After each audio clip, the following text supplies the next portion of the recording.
मेरा नाम आयशा खातून है। मैं एक बच्ची की माँ हूँ। काफ़ी कम उम्र में शादी हो जाने के कारण बच्ची भी जल्दी से हो गई, लेकिन अभी भी मेरी उम्र 23 का ही है। शादी के बाद से ही मेरे शौहर से मेरी बनती नहीं है। इसकी खास वजह रही है कि वह शारीरिक रूप से काफ़ी कमज़ोर है। वैसे तो अच्छा दिखने में लगते हैं, लेकिन एक औरत को सुख देने में जो ताकत एक मर्द में होनी चाहिए, कुछ हद तक उनमें नहीं है। जैसे तैसे एक बच्चा तो हो गया, पर अभी भी मेरी रात में जाग कर कटती है। मेरे घर में केवल मैं और शौहर और उनकी अम्मी जान हैं। पूरी तरीके से शारीरिक सुख ना पाने के कारण मैं थोड़ा सा चिड़चिड़ा हो गई हूँ। इसलिए मेरा बच्चा ज़्यादातर मेरी सास के पास ही रहता है। पति के लाख मना करने के बाद मैंने घर में राशन की दुकान खोली है, क्योंकि मुझे अकेलापन अच्छा नहीं लगता है। यह सब उनको पसंद नहीं था, फिर भी मैं नहीं मानी। वह भी प्लम्बर का काम करने दूर शहर में जाते रहते हैं। मेरे पति आज शायद शहर जा रहे हैं, क्योंकि उन्हें 3 दिन का प्लम्बर का काम मिला है। अरे मेरा बैग कहाँ है? ऐसा मेरे पति चिल्लाकर बोले। मुझे बड़ा गुस्सा आया। मैंने बोल दिया, जहाँ रखे हो वहीं ढूंढ लो। वह चाहते हुए भी मुझसे कुछ ना बोल सके, निकल गए। मैंने सांस में सांस ली। पता नहीं, पति को देखते ही मुझे गुस्सा आने लगता है। जो इंसान अपनी पत्नी को सुख ना दे सके, पति का चेहरा देखने से अच्छा है अकेला ही ठीक है। यह वह भी समझते हैं कि मैं उनसे क्या उम्मीद रखती हूँ, पर वह ज़्यादा ध्यान अपने काम में ही लगाते हैं। पति के जाने के बाद मैं अपनी राशन की दुकान पर बैठ गई और मोबाइल देखने लगी। छोटे मोटे ग्राहक आते रहते हैं। अचानक एक बाइक से एक युवक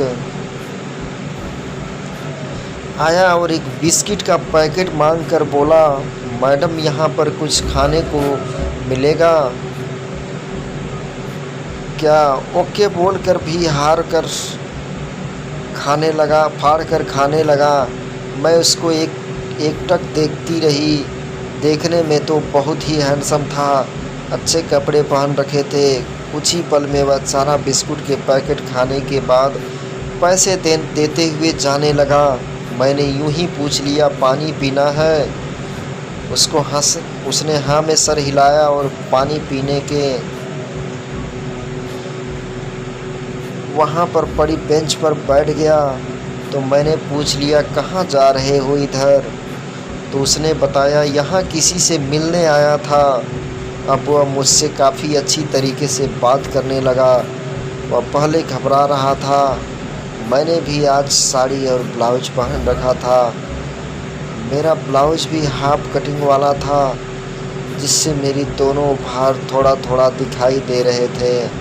मैं जानबूझकर आगे की तरफ झुकी हुई थी, ताकि मेरे ऊपर थोड़ा उसको दिख जाए। वही बार बार मेरी ब्लाउज की तरफ देख रहा था, जिससे मुझे कुछ अजीब सा फील हो रहा था। मैं उसको फंसाकर कामवासना की इच्छा पूरी करना चाहती थी। मेरी नज़रें उसकी तरफ थी, मैं उसकी नज़रें मेरी तरफ। मेरे साथ खुले शरीर पर आज ज़्यादा ग्राहक नहीं आ रहे थे, इसलिए मैंने उससे कहा, आ जाओ, थोड़ा अंदर बैठकर आराम कर लो। तो उसने ओके बोला। फिर क्या हुआ, मैंने अपनी दुकान बंद कर दिया और उसको लेकर छत के अंदर से गई। रूम के अंदर एक छोटा सा सोफ़ा था। मैंने इशारा किया तो उसने बैठ गया। मैं भी पास में पड़े बेड पर बैठ गई। वह काफ़ी शर्मा रहा था। नज़रें बार बार मेरे शरीर पर डालता है और फिर हटा लेता। यह सब मैं देख रही थी। वह कुछ बोल नहीं पा रहा था, लेकिन मैं महसूस कर रही थी कि वह मुझे पाना चाहता है, लेकिन इसके लिए मुझे ही पहले कुछ करनी पड़ेगी। तो मैंने पूछ लिया, क्या आपकी शादी हो गई है? उसने ना में जवाब दिया। तो मैं समझ गई कि मेरा काम हो जाएगा। फिर मैंने उसको सोफे से उठकर बेड पर बैठने को बोली। एक बार तो शर्माया, लेकिन तुरंत बाद आकर मेरे बाजू में बैठ गया।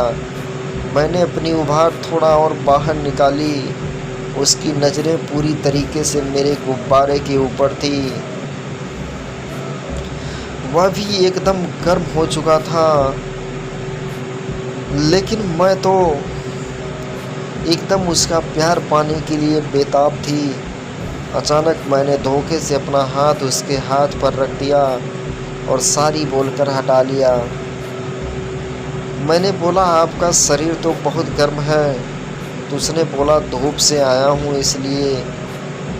फिर मैंने उसका हाथ दोबारा पकड़ा और अपनी ही सीने पर रख दिया और बोली, कुछ करना चाहो तो मेरे साथ करो। उसने एक पल के लिए रुका, तो मैंने दोबारा पूछ डाला और तीसरी बार पूछने पर उसने सर हाँ में हिलाया। मैंने सारे कपड़े उतार दिए। फिर मुझे जी भरकर प्यार और रोमांस करने लगा। आज मुझे आनंद आ रहा था। 4 साल की शादी में इतना रोमांस मेरे पति ने मुझे कभी नहीं दिया था। करीब 10 मिनट के बाद वह मुझसे अलग हुआ और बोला कि मैडम, अब मुझे जाना है। मैं उसको बाहर तक छोड़कर आई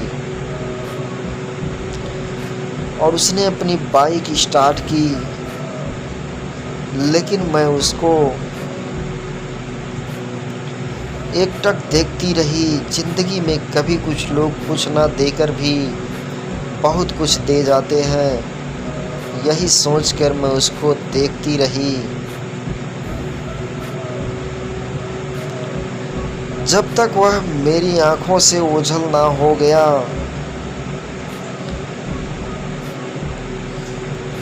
जी हाँ दोस्तों, आशा करता हूँ कि ये वीडियो आपको पसंद आई होगी। कमेंट में अपनी राय ज़रूर बताएं। अगर चैनल पर नए हैं तो चैनल को सब्सक्राइब ज़रूर करें, जिससे कि आगे की आने वाली हर वीडियो की नोटिफिकेशन सबसे पहले आपको मिलती रहे। धन्यवाद।